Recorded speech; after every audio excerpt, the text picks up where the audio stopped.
Hello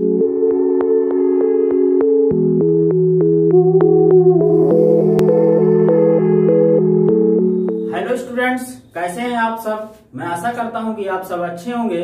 तो students, आज जो है हम पढ़ने वाले हैं मेल गैमेटोफाइट माइक्रोस्पोर्स, या इसी को हम कहते हैं पॉलन ग्रेन्स। ठीक है स्टूडेंट्स, तो इसकी संरचना हम देखेंगे। तो ये क्लास 12th के लिए है ये वीडियो, जिसमें जो है चल रहा था पुष्पी पादपों में लैंगिक जनन। ये चैप्टर 2 चल रहा था। तो इसके 2 लेक्चर हो चुके हैं। आज ये मेरा तीसरा लेक्चर है। तो जिसमें से पिछली क्लास में हमने जो है मेल जो है रिप्रोडक्टिव सिस्टम पढ़ा था। ठीक, तो उसमें हमने जो है बताया था आपको कि जो है एक जो है मात्र कोशिका से 4 जो है स्पोर्स का निर्माण होता है। ठीक, यानी कि एक सूक्ष्म बीजाणु मात्र कोशिका से 4 सूक्ष्म बीजाणुओं का निर्माण होता है। तो स्टूडेंट्स, थोड़ा सा कुछ पिछले लेक्चर का बैकअप ले लेते हैं, इसके बाद इसको हम समझेंगे। तो स्टूडेंट्स देखें, मैंने आपको बताया था पिछले लेक्चर में कि जैसे मान लीजिए ये आपकी एक जो है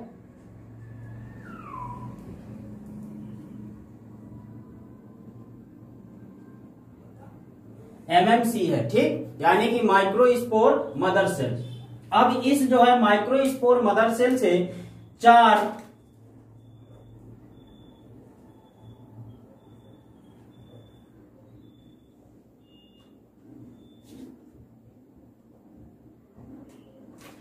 जो है सूक्ष्म बीजाणुओं का निर्माण होगा। ठीक, अब देखें स्टूडेंट्स, ये क्या था आपका 2n। ठीक, और ये क्या है n, यानी कि Na,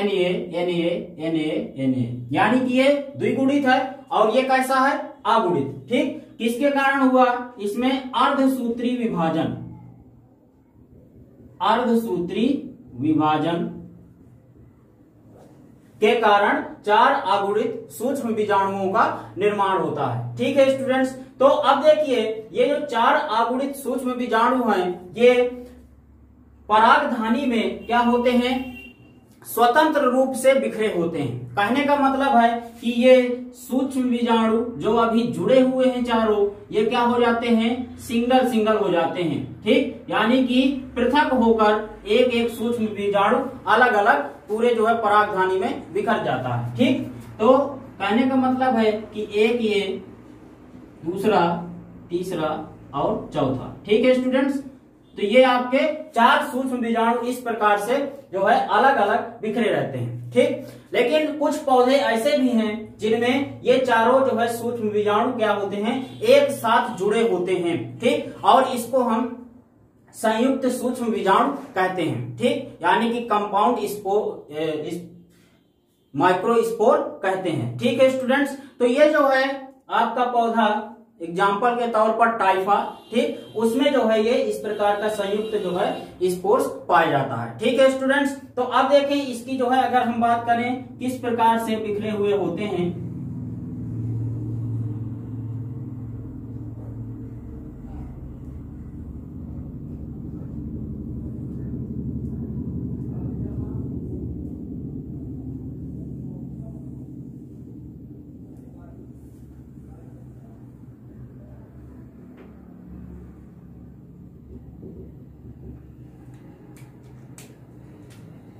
देखिए स्टूडेंट्स, ये जो है आपकी मान लीजिए एपिडर्मिस है,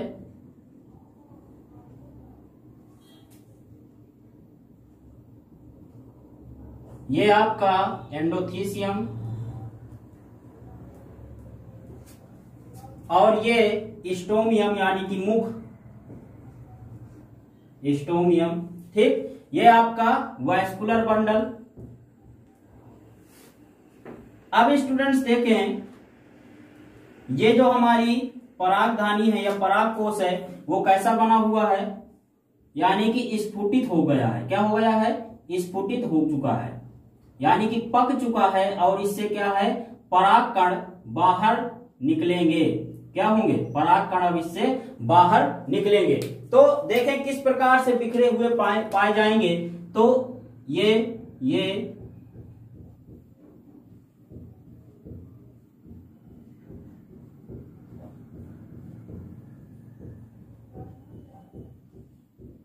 इस प्रकार से आपके जो है क्या होंगे, जो परागकण है वो बिखरे होंगे और ये जो स्टोमियम है ये अंदर की तरफ मुड़ जाती है और जो है ये बर्स्ट हो जाता है या कह सकते हैं फट जाता है। ठीक, कहने का मतलब ये है कि अगर आप इसकी संरचना को ऐसे देखें,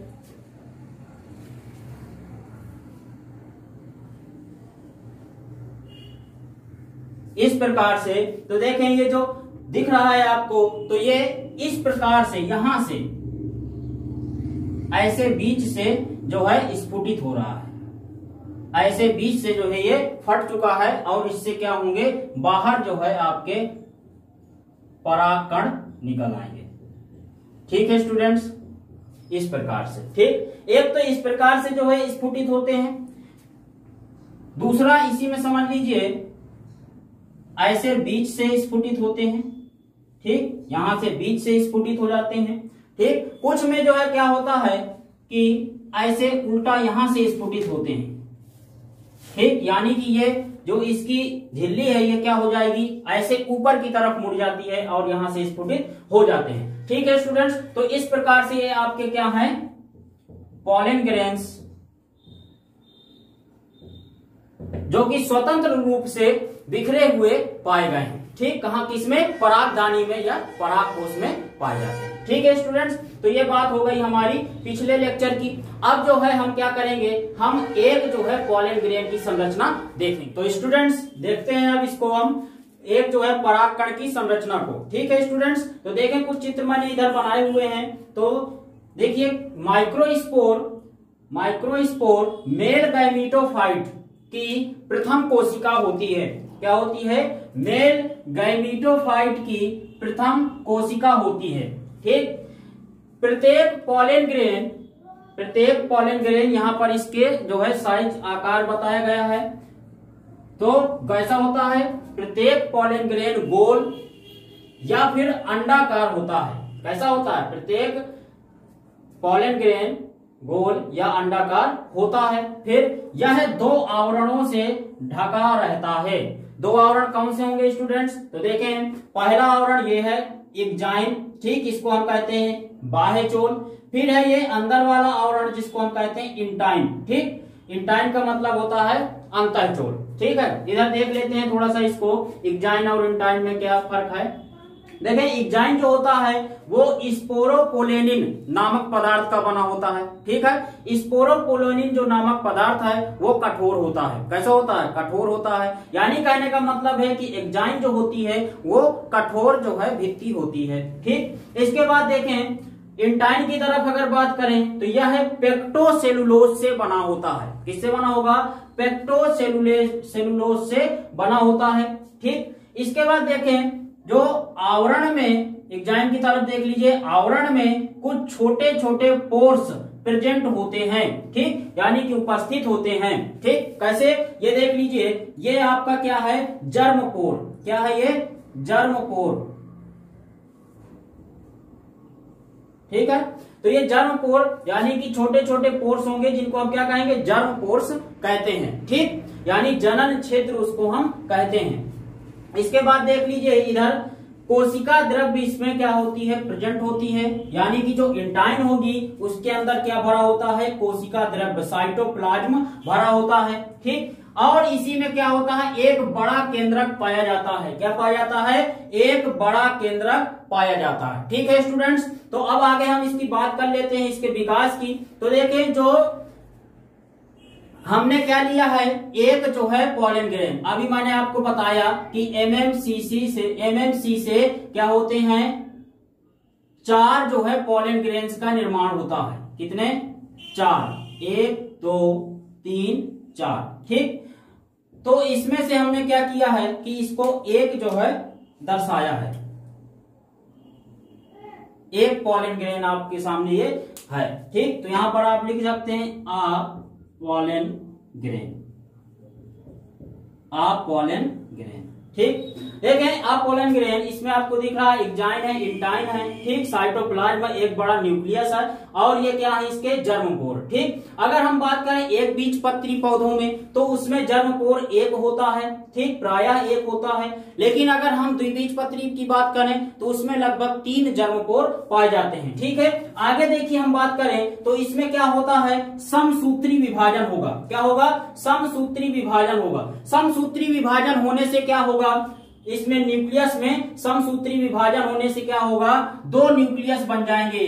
कैसे, 2 न्यूक्लियस ये बन जाएंगे। कौन कौन सा, एक को हम नाम दे देंगे ट्यूब न्यूक्लियस, यानी एक बनेगा ट्यूब न्यूक्लियस, या इसी को हम करते हैं वर्धी केंद्रक। फिर दूसरा जो बनेगा उसको हम कहेंगे जेनरेटिव न्यूक्लियस। एक बनेगा ट्यूब न्यूक्लियस और एक जेनरेटिव न्यूक्लियस। इसके बाद अगले जो है भाग में देखें तो क्या होगा कि अगले जो है स्टेप में देखिए, एक जो है जेनरेटिव न्यूक्लियस तो है ही है, उसके साथ में ये जेनरेटिव सेल बन गया है। यानी कि कहने का मतलब है कि कोशिका के अंदर केंद्रक आ गया है। ठीक, तो ये कैसे होता है, तो जब काफी सारा जो है कोशिका द्रव्य इस केंद्रक के चारों तरफ इकट्ठा होने लगता है और इससे एक जो है नई जो है कोशिका की उत्पत्ति हो जाती है, जिसको हम जेनरेटिव सेल कहते हैं। अगले स्टेप में देखें स्टूडेंट्स तो ये थोड़ा सा क्या होता है कि जो हमारा जेनरेटिव सेल है वो थोड़ा सा अलग इससे, इस भित्ति से, इंटाइन भित्ति से अलग होने लगता है और जो है एक सेपरेट अलग होकर एक जो है कोशिका का निर्माण करता है। ठीक, तो ये आपकी क्या हो गई, जेनरेटिव सेल, और ये क्या है आपका, ये ट्यूब न्यूक्लियस ही है।